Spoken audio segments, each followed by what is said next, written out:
भारत भारती ने नेताजी सुभाष चंद्र बोस के जन्मदिन पर आयोजित अलंकरण समारोह में विभिन्न विभूतियों को किया सम्मानित। नेताजी सुभाष चंद्र बोस की 128वीं जयंती पर सुल्तानपुर में भारत भारती का 45वां नैतिक अलंकरण समारोह में विभिन्न क्षेत्रों में कार्यरत विभूतियों को उनकी सेवाओं के लिए अलंकृत किया गया, जिसमें 4 लोगों को सुल्तानपुर रत्न के अलावा गोमती मित्र मंडल के अजीत शर्मा, काशी के समाजसेवी अमन कबीर को लोक रत्न, खिलाड़ी आरोराज श्रीवास्तव और वन्या श्रीवास्तव को लोकदीप, टीएसीटी के सचिव विवेकानंद आर्या को लोकमणि रत्न से विभूषित किया गया।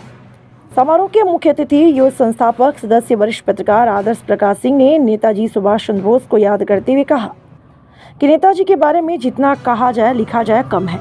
उनकी याद में किए जा रहे कार्यों के लिए भारत भारती की सराहना करते हुए संस्था से जुड़े अपने संस्मरण को साझा किया। मुख्य वक्ता डॉक्टर पवन सिंह ने नेताजी के सामाजिक राजनीतिक जीवन पर विस्तृत प्रकाश डालते हुए कहा, उनकी ऐसी शख्सियत थी कि गांधी नेहरू के विरोध के बाद भी वे अध्यक्ष चुने गए। उनका ऐसा विजन था जिसकी आज कल्पना नहीं की जा सकती। शुरुआत के 4 दशक उनके कृतित्व को पढ़ने की जरूरत पर बल देते हुए डॉक्टर श्री सिंह के बोले कि उनके नेतृत्व में भारत होता तो तस्वीर दूसरी होती। समारोह में भारत भारती के संस्थापक सुंदरलाल टंडन ने विभूतियों का परिचय कराते हुए संगठन की अब तक की यात्रा का जिक्र किया।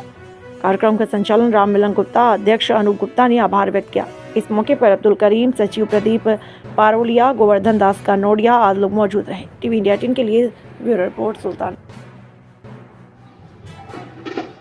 भारत भारती जो संस्था है, हम पूरे भारत के लोगों से ये अपील करना चाहता हूँ कि ऐसे ही संस्था अगर हर संस्था हर राज्य में कार्य करने लगेगी तो वास्तविकता में जो समाज के प्रति लोग कार्य कर रहे हैं ईमानदारी से और लगन से, वो और आगे करते रहेंगे और उसमें परसेंटेज बढ़ती रहेगी।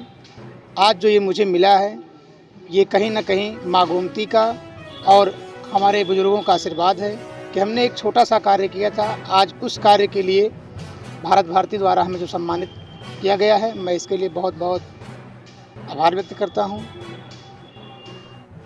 शिक्षकों के लिए आप लोगों ने एक बड़ी मुहिम शुरू की शिक्षकों की मदद के लिए। किस तरह से शुरुआत की, कहां से शुरू हुए थे आप और अब कहां तक पहुंचे हैं? बहुत बहुत धन्यवाद। टीचर सेल्फ केयर टीम नाम से यह संस्था हमारी चलती है और 26 जुलाई 2020 से शुरुआत हुई थी और ये प्रयागराज से इसकी शुरुआत हुई थी। और जब शुरुआती में पहले चरण में इसका सहयोग हुआ था तो मात्र 7 लाख का सहयोग हुआ था और एक ऐसा उदाहरण प्रस्तुत हुआ कि आज उत्तर प्रदेश के लगभग 4 लाख शिक्षक टीएससीटी परिवार से जुड़ चुके हैं और किसी भी टीचर की डेथ होने पर लगभग 55 लाख रुपए उसके परिवार को सीधे नॉमिनी के खाते में उपलब्ध कराते हैं। और टीएससीटी से जुड़ना पूरी तरीके से निःशुल्क है और पूरी तरीके से मुफ्त है। और कोई भी टीचर जो बेसिक शिक्षा में हो, माध्यमिक में हो, राजकीय में हो, जीआईसी में हो, कोई भी शिक्षक है, शिक्षक के रूप में टीचर सेल्फ केयर टीम में गूगल पे जाके हमारा रजिस्ट्रेशन कर सकता है और सदस्यता ले सकता है। सदस्यता पूरी तरीके से निःशुल्क है।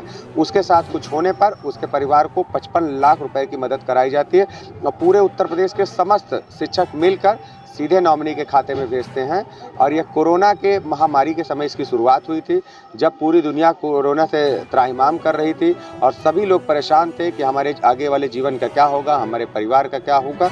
उस बीच उत्तर प्रदेश के शिक्षकों के साथ मिलकर इस मुहिम की शुरुआत की गई थी और आज यह मुहिम न सिर्फ उत्तर प्रदेश बल्कि देश के विभिन्न राज्यों में भी शुरू हो चुकी है और हरियाणा और मध्य प्रदेश और उत्तराखंड में इसकी शुरुआत की जा चुकी है। ये आज सम्मानित हुए हैं जी, तो क्या कहेंगे? जी, भारत भारती द्वारा हमें सम्मानित किया गया, पूरी टीम को सम्मानित किया गया। ये हमारे लिए गौरव का विषय है और बहुत खुशी का क्षण है। और निश्चित तौर पे अगर कुछ अच्छा काम होता है तो प्रोत्साहन के रूप में जब मान सम्मान मिलता है तो अच्छा लगता है। इसके लिए मैं भारत भारती संस्था को नमन करता हूँ और हमारे देशभक्त सुभाष चंद्र जी बोस